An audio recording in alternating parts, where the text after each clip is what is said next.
All right, guys. So I just bought the T3 hatch bar, which is only for the hatch, duh, and it came pretty quickly. It was 115 bucks plus shipping and taxes, like another 15 bucks. I ordered it and it came in about a week. I live about 400 miles from T3 or where they ship from, so came in less than a week. That was pretty good.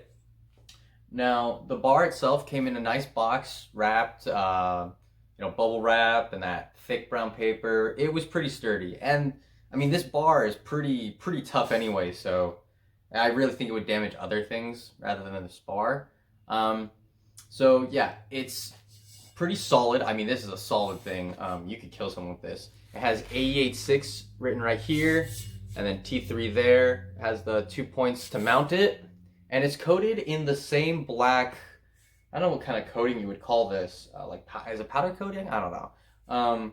The same thing that the T3 door panels are. Now the T3 door panels kind of chip a little easily, so hopefully this doesn't do the same. But I'll let you know over time if something happens. Now, it's included with the 2 bolts to like the hardware that you need to put it on. And they slip right in. Come on, slip it. Oh, dude. All right, hold on. Okay, they slip right in. All right, it's pretty solid. Oh, there we go. So slips right in, comes out like that much.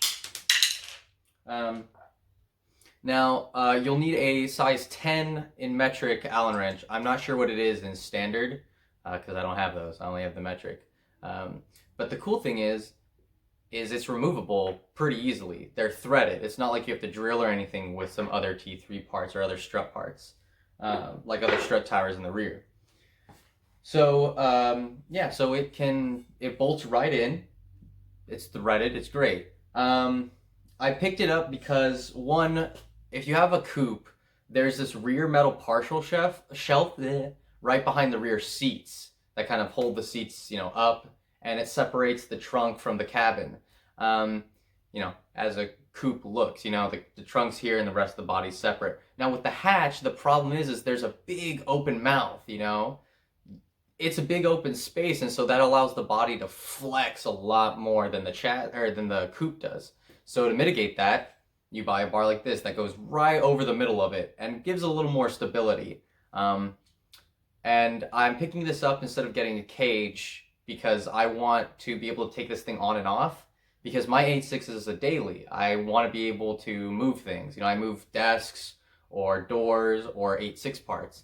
And if I have a roll cage, I can't really put stuff in there. I can't really take passengers. So this is a great thing. Now, the only problem with it is if you have your interior, you're going to have to cut out a bit right here. So just warning you, you will have to cut your interior a little bit, but you can't even tell. If you don't have interior, that's great. You can just bolt it right in. And the reason why you have to cut the interior is on, I guess, Australian spec 86s, you have to have a across the shoulder seatbelt, which would bolt in behind in the hatch because it needs to be mounted to the chassis. In the US versions, all you need is a lap bar, so they just cover that thing up.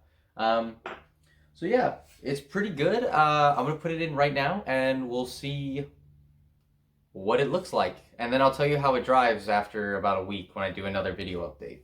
So yeah, it fits really nice in the hatch. There's still room to put things and it looks good. Looks really good. All right guys, so I just went driving with the new bar, went to Wendy's, picked up a little Frosty. So, all in all, I did a couple U-turns, some quick little turns here and there. It's pretty good. I would say you don't really notice it when you're doing regular street driving, like just going straight on the freeway and then you exit, or you're going on a street, you're at a red light, you make a right. But you definitely notice it if you're doing a U-turn, if you're doing quick turns, if you're being kind of an idiot. I wouldn't say that it makes it like a super great, awesome, like, yeah, I can do totally sick, autocross with this. It makes it more of like, yeah, this is better than an 80s shitbox. It's like a modern shitbox, or a little more of a modern shitbox. But yeah, I definitely, I would recommend it. I don't see any reason not to get it.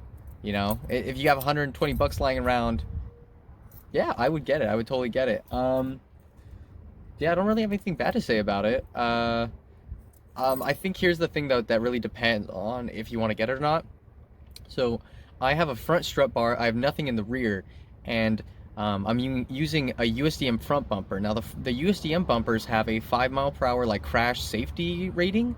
So when they bolt in, there is some extra stability there. It kind of holds the chassis a little bit better than without it. You know, it's just a metal bar almost. Same with the rear.